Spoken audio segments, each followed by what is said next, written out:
सर्वेभ्यो नमो नमः। पिछली क्लास में हम लोगों ने कवि कुलगुरु कालिदास में संकलित यहाँ तक अध्ययन किया था। अब आज इसके आगे हम लोग अध्ययन करते हैं। रघुवंशे कालिदासः रघुवंशी नाम चित्रम तच्चित्रणं तथा करोति यथा भारतीय जनजीवनस्य उदात्त दर्शनं सम्यक दिग्दर्शनम भवेत्। रघुवंश में महाकवि कालिदास रघुवंशियों का चित्रण वैसा ही किए हैं जैसा भारतीय जनजीवन में उदात्त मतलब अच्छे प्रकार से दर्शन होते हैं। भारतीय जनजीवन का उदात्त दर्शन सम्यक प्रकार से हो भारतीय जनजीवन का की उन्नति का दिग्दर्शन सम्यक प्रकार से हो। रघुकुल जा माने उत्पन्न होना। रघुकुल में उत्पन्न, फिर देख संस्कृत पढ़ लीजिए। रघुकुल जा राजान प्रजाक्षेमाय बलिम आहरन। देखिए, रघुकुल में उत्पन्न राजा लोग, क्षेम माने होता है कल्याण, क्षेमाय कल्याण के लिए। रघुकुल में उत्पन्न राजा लोग कल्याण के लिए बलिम आहरण, बलि माने होता है टैक्स, जो टैक्स लेते हैं, टैक्स लिया करते हैं। रघुकुल में उत्पन्न राजा लोग प्रजा के कल्याण के लिए टैक्स लेते हैं। मित संयत भाषिणा ते सदा सत्यनिष्ठा आसन। मित मतलब संयमित भाषण करते थे। कौन? ते माने वे सभी राजा लोग संयमित भाषण और सदा सत्यनिष्ठ भाषण करते थे। संयमित बोलते थे, संयम में बोलते थे, और सदैव सत्यनिष्ठता उनमें कूट कर भरी रहती है।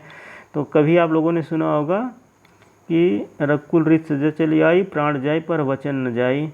तो जो भी वचन करते थे वो निभाते थे, और उनमें सत्यनिष्ठ की चरम सीमा थी। परिमित और सधी हुई बाणी बोलने वाले वे सदा सत्यनिष्ठ ही थे। यस कामास्ते तदर्थम प्राणानाग त्यक्तुम सदैव उदिता अभवन। यस कामास्ते, यस की इच्छा करने वाले उनके लिए प्राण को भी त्यागने के लिए सदैव उद्यत रहते थे। मतलब यश को चाहने की इच्छा करते थे वो, और उसकी कामना के लिए वो अपने प्राणों को भी त्यागने के लिए सदैव इच्छुक रहते थे। आगे देखिए, केवलम संत्यर्थे ते गृह मेदिनो बभूवु। केवल संतान की उत्पत्ति के लिए, मतलब केवल संतान की प्राप्ति के लिए वो गृहस्थ जीवन का यापन करते थे। शैशवे विद्यार्जनम यौवने रंजनम वार्धक्ये मुक्त्यर्थनम मुनिवत आचरणम तेषां व्रतम आसीत। केवल संतान के लिए गृहस्थ जीवन करते थे, गृहस्थ जीवन जीते थे। शैशव काल में विद्यार्जन, यौवन काल में मनोरंजन, और वार्धक्य माने वृद्ध होने पर मुक्ति के लिए मुनि के समान आचरण करना तेषां व्रतम आसीत। उन लोगों का व्रत था। किन लोगों का? रघुवंशियों का व्रत था। बाल वृद्ध वनितादि नाम यदा आचरणम कालिदास काव्ये निरूपितम तत्सर्वथा भारतीय संस्कृति गौरव अनुरूपमेव। बालकों का, वृद्धों का, स्त्रियों का जिस प्रकार का आचरण कालिदास के काव्य में निरूपित है, वह सर्वथा भारतीय संस्कृति के गौरव के अनुरूप ही है। ठीक है, आगे देखिए। आहि भवता, आहि मैंने था हिमालय, हिमालय से लेकर, आगे पहले देख लीजिए संस्कृत। आहि भवता सिंधु वेलाम यावत विकीर्णा भारत गौरव गाथा कालिदासेन स्वकृतिस उपनिबद्धा।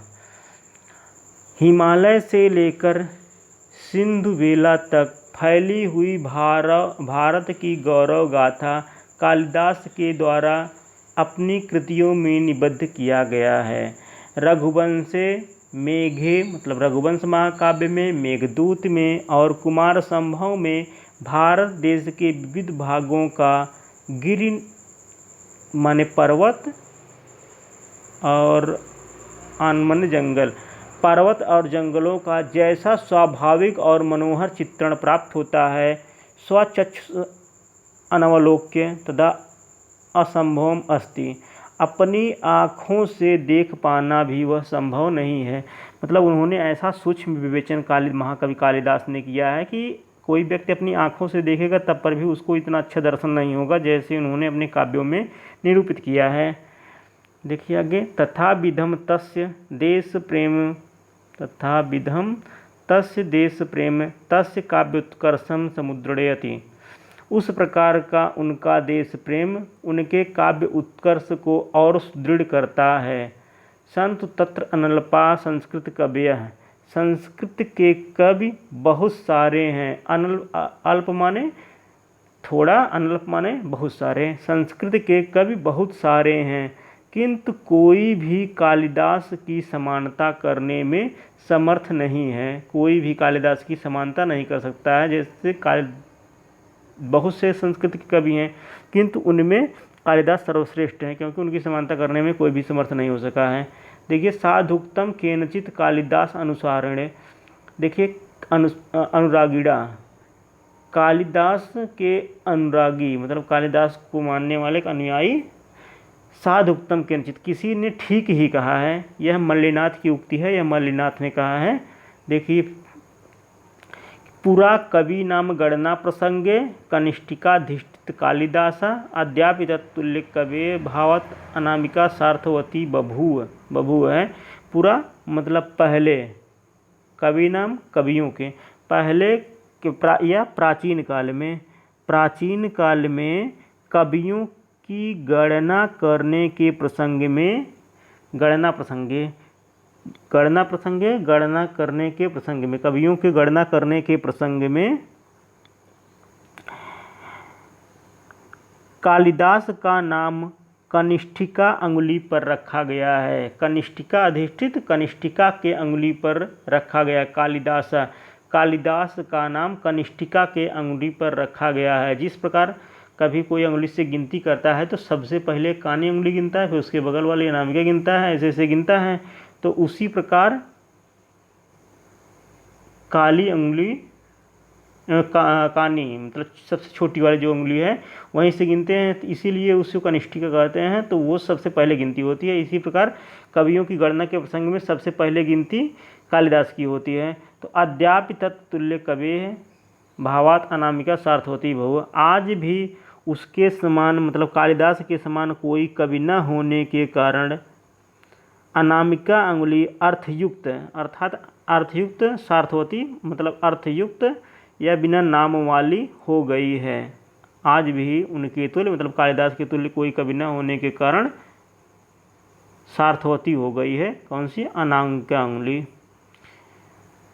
ठीक है, अब आप लोग इस पूरे पाठ का सारांश लिखिए और संस्कृत का संदर्भ भी आप लोग लिख लीजिए। इसके लिए आवश्यक है कि आप लोग हर पाठ का नाम याद कर लीजिए, संस्कृत गद्य भारती का और संस्कृत पद्य व्यूसम का।